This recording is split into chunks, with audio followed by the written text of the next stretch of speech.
Hello students, welcome to Panchajanya IAS. ನಾನು ನವೀನ್ ಕುಮಾರ್. ಇವತ್ತಿನ the Hindu ಪತ್ರಿಕೆಯ ವಿಶ್ಲೇಷಣೆಗೆ ನಿಮಗೆಲ್ಲರಿಗೂ ಸ್ವಾಗತ. ಮುಖ್ಯವಾದ ವಿಷಯಗಳನ್ನ ಒಂದೊಂದಾಗಿ ನೋಡ್ತಾ ಹೋಗೋಣ. ಮೊದಲನೇದು, tax break will give a fillip to slowing economy. Fillip ಅಂತಂದ್ರೆ ಒಂದು ಬೂಸ್ಟ್ ಕೊಡ್ತದೆ ಅಂತ. ಅಂತಂದ್ರೆ ನಿನ್ನೆ ನಾವು ಬಜೆಟ್ ಅನ್ನ ಡಿಸ್ಕಸ್ ಮಾಡಿದ್ವಲ್ವಾ. ಟ್ಯಾಕ್ಸ್ ಬ್ರೇಕ್ ಅಂತಂದ್ರೆ ಎಷ್ಟು 12 ಲಕ್ಷದವರೆಗಿನ ಒಂದು ಆದಾಯಕ್ಕೆ ಯಾವುದೇ ಟ್ಯಾಕ್ಸ್ ಇಲ್ಲ. ಹಾಗಾಗಿ ಇದರಿಂದ ಎಕಾನಮಿ ಇನ್ನು ಗ್ರೋ ಆಗುತ್ತೆ. ನೀನು ಅದರ ಬಗ್ಗೆ ಒಂದ್ಸರಿ ಹೇಗೆ ಆಗುತ್ತೆ ಅಂತೆಲ್ಲ ಮಾತಾಡಿದ್ವಿ. ಇದನ್ನ ಇವತ್ತು ಮತ್ತೆ ಫೈನಾನ್ಸ್ ಸೆಕ್ರೆಟರಿ ಅವರು ಮತ್ತೆ ಹೇಳ್ತಾ ಇದ್ದಾರೆ. States draft law plans to ask people not to repay money taken from unlicensed MFIs. ಇದು ಕರ್ನಾಟಕದ ಸಂಬಂಧಪಟ್ಟದ ಸುದ್ದಿ. MFIs ಅಂತಂದ್ರೇನು? Micro finance institutions. ಚಿಕ್ಕ ಚಿಕ್ಕ ಸಾಲಗಳನ್ನ ಕೊಡುವಂತ ಇನ್ಸ್ಟಿಟ್ಯೂಷನ್ಗಳು ಇರುತ್ತಲ್ವಾ, ಅವುಗಳ ಬಗ್ಗೆ ಹೇಳ್ತಾ ಇದ್ದಾರೆ. ಏನ್ ಹೇಳ್ತಿದೆ ಸ್ಟೇಟ್ಸ್ ಅಂತಂದ್ರೆ, ಒಂದು ಹೊಸ ಲಾ ಬರ್ತಾ ಇದೆ. ಆ ಡ್ರಾಫ್ಟ್ ಲಾದಲ್ಲಿ ಜನರಿಗೆ ನೀವು ಲೈಸೆನ್ಸ್ ಇಲ್ಲದೆ ಇರೋ MFIಗಳಿಂದ ಸಾಲ ತೆಗೆದುಕೊಂಡಿದ್ರೆ ಅದನ್ನ ಮತ್ತೆ ವಾಪಸ್ ಕೊಡ್ಲಿಕ್ಕೆ ಹೋಗ್ಬೇಡಿ ಅಂತ ಸರ್ಕಾರ ಈಗ ಒಂದು ಲಾ ಅನ್ನ ತರ್ತಾ ಇದೆ. ಆ ಲಾ ತಂದ ಮೇಲೆ ಇನ್ನೊಂದ್ಸರಿ ಬೇಕಿದ್ರೆ ಕಂಪ್ಲೀಟ್ ಆಗಿ ಡಿಸ್ಕಸ್ ಮಾಡೋಣ. ಇನ್ನು ಅದಾದ್ಮೇಲೆ Trump slaps tariffs on Canada, Mexico, China. Trump ಅವರು ಟ್ಯಾರಿಫ್ಸ್ ಅಂತಂದ್ರೆ ಸುಂಕವನ್ನ ಹೇರ್ತಾ ಇದ್ದಾರೆ. ಮುಖ್ಯವಾಗಿ Canadian and Mexican export will face 25% tariff. Canada ಮತ್ತೆ ಮೆಕ್ಸಿಕಾಕ್ಕೆ ಹೋಗುವಂತಹ ಎಕ್ಸ್ಪೋರ್ಟ್ಗಳಿರುತ್ತಲ್ವಾ, ಅದ್ರ ಮೇಲೆ 25% ಅಷ್ಟು ಸುಂಕವನ್ನು ವಿಧಿಸಿದ್ದಾರೆ. ಅದೇ ರೀತಿ China, which already face various rates of duties, will see an additional 10% tariff. ಚೈನಾದ ಮೇಲೆ 10% ಎಕ್ಸ್ಟ್ರಾ ಟ್ಯಾರಿಫ್ ಅನ್ನ ಹಾಕ್ತಾ ಇದ್ದಾರೆ. ಇನ್ನೊಂದು ವಿಷಯ ಮ್ಯಾನ್ಮಾರ್ ಬಗ್ಗಿದೆ. Over 260 from Myanmar seek shelter in Manipur. ಏನಾಗ್ತಾ ಇದೆ ಮ್ಯಾನ್ಮಾರ್ ಅಲ್ಲಿ? ಮ್ಯಾನ್ಮಾರ್ ಅಲ್ಲಿ ಕೆಲವು ವರ್ಷಗಳಿಂದ ಒಂದು ದೊಡ್ಡ ಗಲಾಟೆ ನಡೀತಾ ಇದೆ. ಅಂತಂದ್ರೆ ಅಲ್ಲಿನ ಸೇನೆ ಇದೆಯಲ್ವಾ, ಸೇನೆ ಅಲ್ಲಿನ ಆಡಳಿತವನ್ನ ವಹಿಸ್ಕೊಂಡಿದೆ. ಅಲ್ಲಿನ ಸರ್ಕಾರಕ್ಕೆ ಯಾವುದೇ ರೀತಿ ಕಾರ್ಯಗಳನ್ನ ಮಾಡ್ಲಿಕ್ಕೆ ಬಿಡ್ತಾ ಇಲ್ಲ. ಎಲ್ಲಾ ವ್ಯವಹಾರಗಳನ್ನ, ಇಡೀ ದೇಶವನ್ನ ಸೇನೆ ನಿರ್ವಹಿಸ್ತಾ ಇದೆ. ಹಾಗಾಗಿ ಒಳಗಡೆ ಆಂತರಿಕ ಯುದ್ಧ ಅಂತ ಹೇಳ್ಬಹುದು, ಸಿವಿಲ್ ವಾರ್ ನಡೀತಾ ಇದೆ. ಇದರಿಂದ ತಪ್ಪಿಸ್ಕೊಳ್ಳಕ್ಕೆ ಏನಾಗ್ತಾ ಇದೆ, ಎಷ್ಟೋ ಜನ ಭಾರತಕ್ಕೆ ಬಂದು ನೆಲೆಸ್ತಾ ಇದ್ದಾರೆ. Around 260 Myanmar refugees have taken shelter in India along the ಮೊರೆ ಬಾರ್ಡರ್ ಇನ್ ಮಣಿಪುರ್. ಮಣಿಪುರಕ್ಕೆ ಬಂದು ಅಲ್ಲಿ ನೆಲೆಸ್ತಾ ಇದ್ದಾರೆ. ಅವರಿಗೆ ಅಷ್ಟು ಕಷ್ಟ ಆಗ್ತಾ ಇದೆ ಅಲ್ಲಿ ಸೇನೆಯ ಆಡಳಿತದಿಂದ. ಇದಾದ ನಂತರ ಮುಂದಿನ ಪೇಜ್ ನಲ್ಲಿ ಮುಖ್ಯವಾದ ವಿಷಯಗಳು ಯಾವುದೂ ಇಲ್ಲ. ಡೈರೆಕ್ಟ್ ಆಗಿ ಮುಖ್ಯವಾದ ವಿಷಯ ಇರೋ ಪೇಜ್ಗೆ ಹೋಗೋಣ. ಇನ್ನು ಸ್ಕೈಡೆಕ್ ಪ್ರಾಜೆಕ್ಟ್, ಬೆಂಗಳೂರಿನಲ್ಲಿ ಪ್ರಾಜೆಕ್ಟ್ ಮಾಡೋದು ಅಂತ ಒಂದ್ಸರಿ ನಿರ್ಧಾರ ಮಾಡಿದ್ರು. ಸ್ಕೈಡೆಕ್ ಅಂತಂದ್ರೆ ಇಲ್ಲಿ ನೋಡಿ ಕಾಣ್ತಾ ಇದೆಯಲ್ವಾ, ಇದು ಒಂಥರ ಇಮ್ಯಾಜಿನೇಷನ್ ಫೋಟೋ. ಇದು ಆರ್ಟಿಸ್ಟ್ ಇಂಪ್ರೆಷನ್. ಈ ತರ ಒಂದು ಪ್ರಾಜೆಕ್ಟ್ ಮಾಡಬೇಕು, ಈ ತರ ಒಂದು ಬಿಲ್ಡಿಂಗ್ ಅನ್ನ ನಿರ್ಮಿಸ್ತಾರೆ. ಯಾಕೆ ಈ ಬಿಲ್ಡಿಂಗ್ ಅಂತಂದ್ರೆ, ಪ್ರವಾಸೋದ್ಯಮವನ್ನು ಹೆಚ್ಚಿಸ್ಲಿಕ್ಕೆ. ಇಲ್ಲಿ ಮೇಲ್ ಹೋಗಿ ಇಡೀ ಒಂದು ಸಿಟಿಯ ವ್ಯೂ ಕಾಣುತ್ತಲ್ವಾ, ಆ ವ್ಯೂ ಅನ್ನ ನೋಡ್ಲಿಕ್ಕೆ ಮತ್ತೆ ಇದರಿಂದ ಹೆಚ್ಚು ಪ್ರವಾಸಿಗರನ್ನ ಆಕರ್ಷಿಸ್ಲಿಕ್ಕೆ ಈ ಸ್ಕೈಡೆಕ್ ಪ್ರಾಜೆಕ್ಟ್ ಅನ್ನ ಜಾರಿಗೊಳಿಸ್ಲಿಕ್ಕೆ ಯೋಜಿಸಿದ್ರು. ಆದ್ರೆ ಬೆಂಗಳೂರಲ್ಲಿ ಇನ್ನೊಂದು ಸೆಕೆಂಡ್ ಏರ್ಪೋರ್ಟ್ ಇನ್ನೂ ಫೈನಲೈಸ್ ಆಗಿಲ್ಲ, ಎಲ್ಲಿ ಮಾಡೋದು ಅಂತ. ಈಗ ಒಂದು ಏರ್ಪೋರ್ಟ್ ಇದೆ, ಎರಡನೇ ಏರ್ಪೋರ್ಟ್ ಎಲ್ಲಿ ಮಾಡೋದು, ಎಲ್ಲಿ ಅದನ್ನ ನಿರ್ಮಿಸೋದು ಅನ್ನೋದು ಇನ್ನೂ ಫೈನಲೈಸ್ ಆಗಿಲ್ಲ. ಹಾಗಾಗಿ ಅದು ಫೈನಲೈಸ್ ಆದ್ಮೇಲೆ ಈ ಪ್ರಾಜೆಕ್ಟ್ಗೆ ಕೈ ಹಾಕೋಣ, ಅಲ್ಲಿ ತನಕ ಇದು ಹಾಗೆ ಇರ್ಲಿ ಅಂತ ಸರ್ಕಾರ ತೀರ್ಮಾನ ಮಾಡಿದೆ. ಎಷ್ಟೋ ಜನ ಇಂಥ ಪ್ರಾಜೆಕ್ಟ್ಗಳು ಯಾಕೆ ಬೇಕಿತ್ತು, ಮೊದಲು ರಸ್ತೆಗಳು ಸರಿ ಆಗ್ಲಿ, ಟ್ರಾಫಿಕ್ ನಿರ್ವಹಣೆ ಇನ್ನೂ ಕರೆಕ್ಟ್ ಆಗಿ ಆಗ್ಲಿ, ಅದ್ರ ಬಗ್ಗೆ ಮೊದಲು ಗಮನ ಕೊಡಿ, ಆಮೇಲೆ ಪ್ರವಾಸಿಗರನ್ನ ಆಕರ್ಷಣೆ ಮಾಡಿಬೇಕಿದ್ರೆ ಅಂತೆಲ್ಲ ಮಾತಾಡ್ತಾ ಇದ್ದಾರೆ. ಸರ್ಕಾರ ಏನ್ ಮಾಡುತ್ತೆ ನೋಡ್ಬೇಕು. ಇನ್ನು ಮುಂದಿನ ಪೇಜ್ಗೆ ಹೋಗೋದಾದ್ರೆ, ಬೆಂಗಳೂರಿನ ಕೆಲವು ಸುದ್ದಿಗಳಿದೆ. ಮುಖ್ಯವಾಗಿ UPSCಗೆ ಸಂಬಂಧಪಟ್ಟ ವಿಷಯಗಳಲ್ಲ. ಇದಾದ ನಂತರ ನಾವು ನಿನ್ನೆ ಮಾತಾಡಿದ್ವಿ, ಇನ್ನು ಒಂದು ವಾರ ಅಥವಾ ಒಂದು 15 ದಿನ ಏನಾಗುತ್ತೆ, ಬಜೆಟ್ ಬಗ್ಗೆ ಬೇರೆ ಬೇರೆ ಅಭಿಪ್ರಾಯಗಳನ್ನ ವ್ಯಕ್ತಪಡಿಸ್ತಾ ಹೋಗ್ತಾರೆ. Beyond tax cuts, closer read of the union budget. ಇದು ಸಹ ಬಜೆಟ್ ನ ಬಗ್ಗೆ ಕೆಳಗಡೆ. Budget that is forward looking and growth oriented. Next page ನಲ್ಲಿ ಬಜೆಟ್ 2025 ಓವರ್ಲುಕ್ಸ್ ಜಾಬ್ಲೆಸ್ನೆಸ್. ಮೂರು ಸಹ ಬಜೆಟ್ಗೆ ಸಂಬಂಧಪಟ್ಟಿದ್ದು. ಮೂರು ಆರ್ಟಿಕಲ್ ಏನು ಹೇಳಿದ್ದಾರೆ ಅಂತ ನಾನು PDF ಅಲ್ಲಿ ಡಿಸ್ಕಸ್ ಮಾಡ್ತೇನೆ ಈಗಾಗ ಮತ್ತೊಂದ್ಸರಿ. ಈ ಕಡೆ ಇರೋದನ್ನ ಫಸ್ಟ್ ಮುಗಿಸ್ಕೊಬಿಡೋಣ. ಇಲ್ಲಿ ಈ ಕಡೆ ಇದೆಯಲ್ಲ, ಇಲ್ಲೊಂದು ವಿತೌಟ್ ವಾರೆಂಟ್ ಅಂತ ಕಾಣಿಸ್ತಾ ಇರಬಹುದು ನಿಮ್ಗೆ. ಇಲ್ಲಿ ಏನು ಹೇಳ್ತಾ ಇದ್ದಾರೆ ಅಂತಂದ್ರೆ, police seizure of journalist phones in Chennai, nothing but harassment. ಈಗ ಏನಾಗ್ತಾ ಇದೆ, ಎಷ್ಟು ಸಾರಿ ಸರ್ಕಾರ ಜಸ್ಟ್ ಡೌಟ್ ಬಂದ್ರೆ ಅವರನ್ನ ಅರೆಸ್ಟ್ ಮಾಡೋದು ಅಥವಾ ಫೋನ್ ನ ಸೀಸ್ ಮಾಡೋದು ಮಾಡ್ತಾ ಇದೆ ಎಷ್ಟೋ ಪ್ರದೇಶಗಳಲ್ಲಿ. ಈ ವಿತೌಟ್ ವಾರೆಂಟ್ ಇಲ್ಲದೆ ಅವರ ಮೊಬೈಲ್ ನ ತೆಗೆದುಕೊಳ್ಳೋದಾಗಿರ್ಬಹುದು, ಅವರ ಮೇಲೆ ನಿಗಾ ಇಡೋದಾಗಿರ್ಬಹುದು. ಹೀಗೆ ಅದು ಹರಾಸ್ಮೆಂಟ್ ಆಗುತ್ತೆ. ಅದ್ರ ಬಗ್ಗೆ ಸರ್ಕಾರ ಇನ್ನೂ ಸರಿಯಾದ ಕ್ರಮಗಳನ್ನ ಕೈಗೊಳ್ಬೇಕು. ಜನರಿಗೆ ಮತ್ತು ಜರ್ನಲಿಸ್ಟ್ಗಳಿಗೆ ಯಾವುದೇ ಹಾನಿ ಆಗಬಾರದು. ಎಲ್ಲರಿಗೂ ಎಕ್ಸ್‌ಪ್ರೆಸ್ ಮಾಡುವಂತ ಹಕ್ಕಿರುತ್ತೆ ಅಂತ ಹಲವಾರು ಅಂಶಗಳನ್ನ ಕೊಟ್ಟಿದ್ದಾರೆ. ಇನ್ನು ಕ್ರೈಸಿಸ್ ಇನ್ ಕಾಂಗೋ. ಕ್ರೈಸಿಸ್ ಇನ್ ಕಾಂಗೋ ಅಂತಂದ್ರೆ ಕಾಂಗೋದಲ್ಲೂ ಸಹ ಒಂದು ಗಲಭೆ ನಡೀತಾ ಇದೆ. ಅಲ್ಲಿ ಒಂದು ಪ್ರದೇಶ ಇದೆ. M23 ಅಂತ. ಆ ಪ್ರದೇಶವನ್ನ ಬೇರೆ ಒಂದು ಅಲ್ಲಿರುವಂತಹ ಒಂದು ರೆಬೆಲಿಯನ್ ಗ್ರೂಪ್ ಅಂತಂದ್ರೆ ಈಗ ದಂಗೆಕೋರರು ಅಂತ ಹೇಳ್ತೀವಲ್ವಾ? ಅದು ವಶಪಡಿಸ್ಕೊಳ್ತಾ ಇದೆ. ಸಿವಿಲ್ ಕಾನ್ಫ್ಲಿಕ್ಟ್ ಅಂತಂದ್ರೆ ನಾಗರಿಕರ ದಂಗೆ ಅಲ್ಲೂ ಎದುರಾಗ್ತಾ ಇದೆ. ಈಗ ಅವರಿಗೆ ಡೌಟ್ ಏನು ಅಂತಂದ್ರೆ ಈ ದಂಗೆಯನ್ನ ಉಂಟು ಮಾಡ್ತಾ ಇರೋದು ಮುಖ್ಯವಾಗಿ ರವಾಂಡಾದವರು, ಅವರ ಸಪೋರ್ಟ್ ಇಂದಾಗಿ ಈ ದಂಗೆ ನಡೀತಾ ಇದೆ ಅಂತ. ಇನ್ನು ಮುಂದಿನ ದಿನಗಳಲ್ಲಿ ನೋಡ್ಬೇಕು, ಏನಾದ್ರೂ ಹೆಚ್ಚಿನ ದೊಡ್ಡ ಬೆಳವಣಿಗೆ ಆದ್ರೆ ಇದರ ಬಗ್ಗೆ ಗಮನಿಸೋಣ. ಈ ಕಾಂಗೋ ಮತ್ತೆ ರವಾಂಡ ಇದೆರಡನ್ನ ನೆನಪಿಟ್ಕೊಳ್ಳಿ, ದಂಗೆ ಆಗ್ತಾ ಇದೆ ಅಂತ. ನೆಕ್ಸ್ಟ್ ಈ ಪೇಜ್ ನಲ್ಲಿ ಬಜೆಟ್ ಬಗ್ಗೆ ಹೇಳಿದಿವಲ್ವಾ, ಹಾಗೆ ಬಜೆಟ್ ಬಗ್ಗೆ ನೋಡ್ಕೊಂಡ್ಬಿಡೋಣ. ಏನ್ ಹೇಳ್ತಾರೆ ಇವತ್ತಿನ ಆರ್ಟಿಕಲ್ ಅಲ್ಲಿ ಬಜೆಟ್ಗೆ ಕುರಿತಾಗಿ ಅಂತಂದ್ರೆ 3 ಆರ್ಟಿಕಲ್ ಇದೆ. 3 ಆರ್ಟಿಕಲಿನ ಇಂಪಾರ್ಟೆಂಟ್ ವಿಷಯವನ್ನ ಚರ್ಚೆ ಮಾಡೋಣ. Beyond tax cuts, a closer read of the union budget. Tax cut ಆಗಿದೆ ಅಂತ ಗೊತ್ತು, ಅದು ಬಿಟ್ಟು ಮತ್ತೇನೇನು ಆಗಿರಬಹುದು ಅದರಲ್ಲಿ. ಮೊದಲನೇದು big goals, tough challenges. The government wants to make India a developed country, but there are big economic challenges like high taxes, unemployment and weak private investment.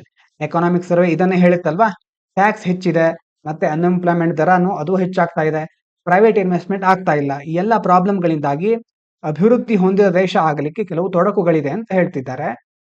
ಈಗ ambitious fiscal target. The budget aims to reduce the fiscal deficit. Fiscal deficit ಬಗ್ಗೆ ಮೊದಲು explain ಮಾಡಿದ್ದೆ, ನೆನ್ಪು ಮಾಡ್ಕೊಳ್ಳಿ. Fiscal deficit ಅನ್ನ 4.4% ಇಂದ ನಾವು 4.8 ಇದೆ, ಈಗ 4.4% ಅದನ್ನ ತರೋದಕ್ಕೂ ನಾವೇನು ಗುರಿ ಇಟ್ಕೊಂಡಿದ್ದೇವೆ. ಯಾವಾಗ 2026 ಹೊತ್ತಿಗೆ ನಮ್ಮ ಫಿಸ್ಕಲ್ ಡೆಫಿಸಿಟ್ 4.4% ಆಗಬೇಕು. But it depends on high tax collection. ಅಂತಂದ್ರೆ ಫಿಸ್ಕಲ್ ಡೆಫಿಸಿಟ್ ಅನ್ನ ಕಡಿಮೆ ಮಾಡೋಕೆ ಸರ್ಕಾರ ಹತ್ರ ಹಣ ಬೇಕು, ಅದಕ್ಕೆ ಹೆಚ್ಚು ಟ್ಯಾಕ್ಸ್ ಕಲೆಕ್ಟ್ ಮಾಡಬೇಕಿತ್ತು. ಆದ್ರೆ ಈಗ ಟ್ಯಾಕ್ಸ್ ಅನ್ನ ಅವರು ಕಡಿತಗೊಳಿಸಿದ್ದಾರೆ. ಹೀಗಾಗಿ which might not be realistic. ಆಗುತ್ತಾ ಇಲ್ವಾ ಅಂತ ಅವರಿಗೆ ಡೌಟ್ ಇದೆ. ಈಗ tax cuts versus revenue loss. People earning up to 12 lakh rupees get tax relief. ಅದು 12 ಲಕ್ಷದವರೆಗೆ ಆದಾಯ ಗಳಿಸ್ತಾ ಇರೋರಿಗೆ ಯಾವುದೇ ಟ್ಯಾಕ್ಸ್ ಇರೋದಿಲ್ಲ. But this may reduce government income by 1 lakh crore rupees. ಆದ್ರೆ ಇದರಿಂದ ಸರ್ಕಾರಕ್ಕೆ ಸುಮಾರು 1 ಲಕ್ಷ ಕೋಟಿಯಷ್ಟು ಅಷ್ಟು ದೊಡ್ಡ ಮೊತ್ತದ ಹಾನಿ ಆಗುತ್ತೆ. ಹಾನಿ ಅಂತಂದ್ರೆ ಅಷ್ಟು ದುಡ್ಡು ಬರ್ತಾ ಇತ್ತು ಇಷ್ಟು ದಿನ. ಈಗ ಆ ಟ್ಯಾಕ್ಸ್ ಇಲ್ಲದೆ ಇರೋದ್ರಿಂದ ಆ ಟ್ಯಾಕ್ಸ್ ಇಂದ ಬರುವಂತಹ ಒಂದು ಮೊತ್ತ ಎಷ್ಟಿತ್ತು, ಸುಮಾರು 1 ಲಕ್ಷ ಕೋಟಿಯಷ್ಟು ಅಷ್ಟು ಹಣ ಈಗ ಬರೋದಿಲ್ಲ. Affecting funds for development. ಸರ್ಕಾರದ ಹತ್ರ ಹಣ ಇಲ್ಲದೆ ಇದ್ರೆ ಡೆವಲಪ್ಮೆಂಟ್ಗೆ ಬೇಕಾಗಿರುವಂತಹ ಫಂಡ್ ಸಿಗೋದಿಲ್ಲ. Manufacturing push. Budget support MSMEs and ease of doing business. MSMEಗಳಿಗೋಸ್ಕರ ಹಲವಾರು ಕ್ರಮಗಳನ್ನು ಕೈಗೊಂಡಿದ್ದಾರೆ. ಉದ್ಯಮ ಸ್ನೇಹಿ ವಾತಾವರಣವನ್ನು ರೂಪಿಸಲಿಕ್ಕೆ ಬೇರೆ ಬೇರೆ ಕಾರ್ಯಕ್ರಮಗಳನ್ನು ಜಾರಿಗೊಳಿಸ್ತಾ ಇದ್ದಾರೆ. But deeper reforms and more investment in research are needed to compete globally. ಆದ್ರೆ ಇಷ್ಟು ಸಾಕಾಗೋದಿಲ್ಲ, ನಾವು ರಿಸರ್ಚ್ ಮೇಲೆ ಇನ್ನೂ ಹೆಚ್ಚು ಇನ್ವೆಸ್ಟ್ ಮಾಡಬೇಕು. ಆಗ ಮಾತ್ರ ನಾವು ಜಾಗತಿಕ ಮಟ್ಟದಲ್ಲಿ ಒಳ್ಳೆಯ ಸ್ಪರ್ಧೆಯನ್ನ ಕೊಡ್ಲಿಕ್ಕೆ ಸಾಧ್ಯ ಅಂತ ಹೇಳ್ತಿದ್ದಾರೆ.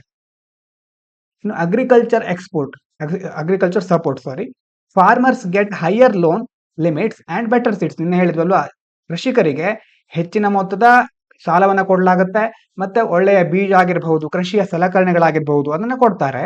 But the budget doesn't fully solve price issues. ಆದ್ರೆ ಬೆಲೆಗೆ ಸಂಬಂಧಪಟ್ಟಂತಹ ಹಲವಾರು ಸಮಸ್ಯೆಗಳನ್ನ ಬಜೆಟ್ ಸಾಲ್ವ್ ಮಾಡ್ತಾ ಇಲ್ಲ. Or improve market access for exports. ನಮ್ಮ ದೇಶದ ಕೃಷಿಕರು ಬೇರೆ ದೇಶಕ್ಕೆ ಎಕ್ಸ್ಪೋರ್ಟ್ ಮಾಡೋದ್ರ ಬಗ್ಗೆ ಕೆಲವು ಮಾರ್ಕೆಟ್ ಆಕ್ಸೆಸ್ ಸಿಗಬೇಕು ಅವರಿಗೆ, ಅಂತಂದ್ರೆ ಮಾರುಕಟ್ಟೆ ವ್ಯವಸ್ಥೆ ಆಗಬೇಕು. ಅದ್ರ ಮೇಲೆ ಸಹ ಬಜೆಟ್ ಫೋಕಸ್ ಮಾಡಲಿಲ್ಲ. Export and trade gaps. While IT exports are strong, ಮುಖ್ಯವಾಗಿ ಇನ್ಫಾರ್ಮೇಶನ್ ಟೆಕ್ನಾಲಜಿ ಇದರ ಎಕ್ಸ್ಪೋರ್ಟ್ಗಳು ತುಂಬಾ ಸ್ಟ್ರಾಂಗ್ ಆಗಿದೆ. Other sectors need better support to reduce India's trade deficit and compete globally. IT ಮಾತ್ರ ಅಲ್ಲ, ಬೇರೆ ಸೆಕ್ಟರಿಗೂ ಸಹ ಎನ್ಕರೇಜ್ ಮಾಡಿ, ಅವರಿಗೂ ಸಹ ಸಪೋರ್ಟ್ ಕೊಡಿ. ಅದರಿಂದ ಮಾತ್ರ ಏನಾಗುತ್ತೆ, ನಾವು ಗ್ಲೋಬಲ್ ಆಗಿ ಒಳ್ಳೆಯ ಸ್ಥಾನವನ್ನು ಪಡ್ಕೊಳ್ಳಿಕ್ಕೆ ಸಾಧ್ಯ ಆಗುತ್ತೆ. ನಮ್ಮ ಟ್ರೇಡ್ ಡೆಫಿಸಿಟ್, ವಾಣಿಜ್ಯಕ್ಕೆ ಸಂಬಂಧಪಟ್ಟ ಡೆಫಿಸಿಟ್ ಸಹ ಕಡಿಮೆ ಆಗಲಿಕ್ಕೆ ಸಾಧ್ಯ ಆಗುತ್ತೆ. ಆಗ more borrowing, less private investment.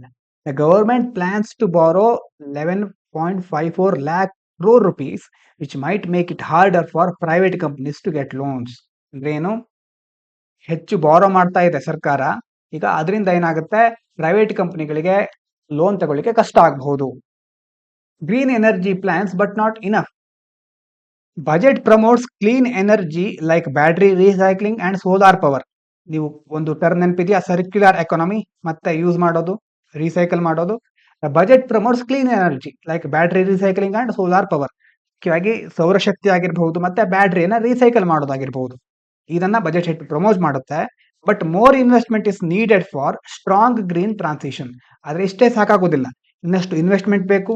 ಆಗ ಮಾತ್ರ ಗ್ರೀನ್ ಟ್ರಾನ್ಸಿಷನ್ ಸಂಪೂರ್ಣವಾಗಿ ಪರಿಸರ ಸ್ನೇಹಿಯಾದ ಇಂಧನಗಳನ್ನಾಗಿರಬಹುದು ಅಥವಾ ಅಂತ ಇಂಡಸ್ಟ್ರಿಗಳನ್ನಾಗಿರಬಹುದು ಅದಕ್ಕೆ ಬದಲಾಗಲಿಕ್ಕೆ ಸಾಧ್ಯ. ನಾವು spending versus saving balance. The government must balance boosting spending and economic growth while ensuring people save enough money. ಈಗ ಸರ್ಕಾರದ ಈಗ ಸರ್ಕಾರದ ಮುಂದಿರುವ ಗುರಿ ಏನು? ಇದು ಬ್ಯಾಲೆನ್ಸ್ ಮಾಡಬೇಕು. ಯಾವ್ದ್ಯಾವ್ದು? ಮೊದಲು ಸ್ಪೆಂಡಿಂಗ್ ಅನ್ನ ಬೂಸ್ಟ್ ಮಾಡಬೇಕು, ಮತ್ತೆ ಅದ್ರ ಜೊತೆ ಎಕನಾಮಿ ಗ್ರೋ ಆಗುತ್ತೆ. ಅದೇ ರೀತಿ ಎನ್ಶೂರಿಂಗ್ ಪೀಪಲ್ ಸೇವ್ ಇನಫ್ ಮನಿ, ಜನರ ಹತ್ರ ಸೇವ್ ಆಗಿ ಇರಬೇಕು ಮನಿ. ಜನರು ಉಳಿತಾಯ ಪ್ರವೃತ್ತಿಯನ್ನು ಮುಂದುವರ್ಸ್ಕೊಂಡು ಹೋಗ್ಬೇಕು, ಜನರು ಸ್ಪೆಂಡು ಸಹ ಮಾಡಬೇಕು, ಅಂತಂದ್ರೆ ಹಣವನ್ನ ಖರ್ಚು ಸಹ ಮಾಡಬೇಕು. ಇದು ಎರಡನ್ನ ಬ್ಯಾಲೆನ್ಸ್ ಮಾಡೋ ತರ ಈಗ ಸರ್ಕಾರ ಕ್ರಮಗಳನ್ನ ಕೈಗೊಳ್ಳಬೇಕಾಗಿದೆ. Execution is key. Success of the budget depends on how well the government implements these plans and make changes when needed. ಹಾಗಾಗಿ ಬರೀ ಹೇಳಿದ್ರೆ ಸಾಕಾಗೋದಿಲ್ಲ, ಎಷ್ಟು ಚೆನ್ನಾಗಿ ಇದನ್ನೆಲ್ಲ ಮಾಡ್ತೀರಾ, ಜಾರಿಗೊಳಿಸ್ತೀರಾ ಅನ್ನೋದ್ರ ಮೇಲೆ ಮುಂದೆ ಸಕ್ಸಸ್ ಆಗುತ್ತಾ ಫೇಲ್ಯೂರ್ ಆಗುತ್ತಾ ಅನ್ನೋದು ಡಿಪೆಂಡ್ ಆಗಿದೆ ಅಂತ ಹೇಳ್ತಿದ್ದಾರೆ. ಮುಂದಿನ ಆರ್ಟಿಕಲ್ ಸಹ ಬಜೆಟ್ ಬಗ್ಗೆ ಹೇಳಿದ್ರು. Budget 2025 overlooks joblessness. No mention of job scheme. The government had promised a big job and skill development scheme last year, but this year's budget didn't mention it, making its future uncertain. ಹಿಂದಿನ ವರ್ಷಗಳು ಏನ್ ಮಾಡ್ತಾ ಇದ್ರು, ಈಗ unemployment ಮತ್ತೆ ಸ್ಕಿಲ್ಗೆ ಸಂಬಂಧಪಟ್ಟ ಹಾಗೆ PM intern ಶಾಲಾ ಅನ್ನೋ ಸ್ಕೀಮ್ ಎಲ್ಲ ಕೇಳಿರಬಹುದು ನೀವು. ಅದೆಲ್ಲ ಘೋಷಣೆ ಮಾಡಿದ್ರು. ಆದ್ರೆ ಈ ವರ್ಷ ಅಂತ ಯಾವ ಸ್ಕೀಮ್ಗಳು ಬರಲಿಲ್ಲ. ಹಾಗಾಗಿ ಜಾಬ್ ಮತ್ತೆ ಯಾವುದಕ್ಕೆ ಸಂಬಂಧಪಟ್ಟ ಹಾಗೆ ಸ್ಕಿಲ್ಲಿಂಗ್ಗೆ ಸಂಬಂಧಪಟ್ಟ ಹಾಗೆ ಮುಂದಿನ ದಿನಗಳಲ್ಲಿ ಕೆಲವೊಂದು ಅನ್ಸರ್ಟಿನಿಟಿ ಕಾಣಿಸ್ಕೊಳ್ಬಹುದು ಅಂತ ಹೇಳ್ತಿದ್ದಾರೆ. Unemployment is rising. Youth unemployment has increased to 10.2%. ಅಂದ್ರೆ ಯುವಕರ ನಿರುದ್ಯೋಗದ ಸಮಸ್ಯೆಯ ದರ ಎಷ್ಟಕ್ಕೆ ಮುಟ್ಟಿದೆ? 10.2ಕ್ಕೆ ತಲುಪಿದೆ. And many workers are earning less than before. ಮೊದಲಿಕ್ಕಿಂತ ಈಗ ಅರ್ನಿಂಗ್ ಕಡಿಮೆ ಆಗಿದೆ ಎಷ್ಟೋ ಜನರಿದ್ದು. Making life harder for them. ಅವರ ಜೀವನ ಕಷ್ಟ ಆಗ್ತಾ ಇದೆ. Spending cuts hurt welfare. Government is cutting spending on rural development, housing and welfare programmes like Mahatma Gandhi NREGA, which could slow down the economy. ಇನ್ನು ಸರ್ಕಾರ ಕೆಲವು ಗ್ರಾಮೀಣಾಭಿವೃದ್ಧಿ ಯೋಜನೆಗಳ ಮೇಲಾಗಿರಬಹುದು, ಮತ್ತೆ ಹೌಸಿಂಗ್ ಮತ್ತೆ ವೆಲ್ಫೇರ್ ಪ್ರೋಗ್ರಾಮ್ಸ್ ಕಲ್ಯಾಣ ಕಾರ್ಯಕ್ರಮ, ಅದಾದ ಮೇಲೆ ನರೇಗಾ ಯೋಜನೆ, ಎಲ್ಲದರ ಮೇಲಿನ ಸ್ಪೆಂಡಿಂಗ್ ಅನ್ನ ಖರ್ಚನ್ನ ಕಡಿಮೆ ಮಾಡಿದೆ. ಇದರಿಂದ ಎಕಾನಮಿ ಸ್ಲೋ ಆಗೋ ಸಾಧ್ಯತೆನೂ ಇದೆ. Tax reliefs help only a few. The budget gives tax benefits to higher income people. ಈಗ 12 ಲಕ್ಷ ಅಂತ ಅವರು ಹೇಳಿದ್ರಿಂದ ಅಷ್ಟು ದೊಡ್ಡ ಮೊತ್ತದ ಆದಾಯವನ್ನು ಪಡ್ಕೊಳ್ಳೋರಿಗೆ ಇದರಿಂದ ದೊಡ್ಡ ಮಟ್ಟದಲ್ಲಿ ಲಾಭ ಆಗಬಹುದು. But most working people want benefit. ಇವ್ರು ಹೇಳ್ತಾ ಇರೋದು ಅಂತಂದ್ರೆ ಈಗ ಹೆಚ್ಚು ಜನ ಕೆಲಸ ಮಾಡ್ತಿರ್ತಾರಲ್ವಾ, ಅವರಿಗೆ ಇದರಿಂದ ದೊಡ್ಡ ಮಟ್ಟದ ಲಾಭ ಏನಾಗೋಲ್ಲ. And indirect tax cuts like on fuel would have helped more people. ಅದಕ್ಕಿಂತ ಮುಖ್ಯವಾಗಿ ಫ್ಯೂಯಲ್ ಮೇಲೆ ಅಂತಂದ್ರೆ ಪೆಟ್ರೋಲು, ಡೀಸೆಲ್ ಇದರ ದರ ಇರುತ್ತಲ್ವಾ, ಅದ್ರ ಮೇಲಿನ ಟ್ಯಾಕ್ಸ್ ನ ಸ್ವಲ್ಪ ಕಡಿಮೆ ಮಾಡಿದ್ರೆ ಇನ್ನು ಹೆಲ್ಪ್ ಆಗಬಹುದಿತ್ತು ಅಂತ ಹೇಳ್ತಿದ್ದಾರೆ. Big companies earn more but jobs don't grow. Large companies are making big profits. ದೊಡ್ಡ ದೊಡ್ಡ ಕಂಪನಿಗಳ ಆದಾಯ ಹೆಚ್ಚಾಗ್ತಾ ಇದೆ, ಪ್ರಾಫಿಟ್ ಹೆಚ್ಚಾಗ್ತಾ ಇದೆ. But they are not creating enough jobs. ಅವ್ರೇನ್ ಮಾಡ್ತಾ ಇದ್ದಾರೆ? ಹೆಚ್ಚು ಜಾಬ್ ಅನ್ನ ಕ್ರಿಯೇಟ್ ಮಾಡ್ತಾ ಇಲ್ಲ. ಆರ್ ಇನ್ವೆಸ್ಟಿಂಗ್, ಅದೇ ರೀತಿ ಇನ್ವೆಸ್ಟ್ಮೆಂಟ್ ಸಹ ಹೆಚ್ಚು ಮಾಡ್ತಾ ಇಲ್ಲ. Sowing that previous tax cuts didn't help employment. ಹಾಗಾಗಿ ಮೊದಲೆಲ್ಲ ಮಾಡಿದ್ವಲ್ವ ಟ್ಯಾಕ್ಸ್ ಕಟ್ ಇಂದ, ಅದರಿಂದ ದೊಡ್ಡ ಮಟ್ಟದಲ್ಲಿ ಏನು ಎಂಪ್ಲಾಯ್ಮೆಂಟ್ಗೆ ಸಂಬಂಧಪಟ್ಟ ಹಾಗೆ ದೊಡ್ಡ ಮಟ್ಟದ ಹೆಲ್ಪ್ ಆಗಿಲ್ಲ ಅಂತ ಹೇಳ್ತಿದ್ದಾರೆ. ಇನ್ನೊಂದು ಆರ್ಟಿಕಲ್ ಇತ್ತು. ಇದೆರಡು ಸುಮಾರು ನೆಗೆಟಿವ್ ಆಸ್ಪೆಕ್ಟ್ ಅನ್ನ ನಮಗೆ ಕೊಡುತ್ತೆ. ಇನ್ನೊಂದು ಆರ್ಟಿಕಲ್ ಏನ್ ಹೇಳುತ್ತೆ? Budget that is forward looking and growth oriented. ಇದರಲ್ಲಿ ಬಜೆಟ್ ಚೆನ್ನಾಗಿದೆ ಅಂತ ಆ ಒಂದು ಅಭಿಪ್ರಾಯ ವ್ಯಕ್ತಪಡಿಸ್ತಾ ಇದ್ದಾರೆ. Big tax relief. ಇದು ನಿಮ್ಗೆ ಗೊತ್ತು, people earning up to 12 lakh don't have to pay income tax, which means more money in their hands and spend and boost the economy. ಹಣ ಹೆಚ್ಚು ಬರುತ್ತೆ ಕೈಗೆ ಹಣ ಹೆಚ್ಚು ಬಂದ್ರಿಂದ ಅವರು ಹೆಚ್ಚು ಖರ್ಚು ಮಾಡ್ತಾರೆ. ಖರ್ಚು ಮಾಡೋದ್ರಿಂದ ಎಕಾನಮಿ ಬೆಳೆಯುತ್ತೆ. More money for roads and bridges.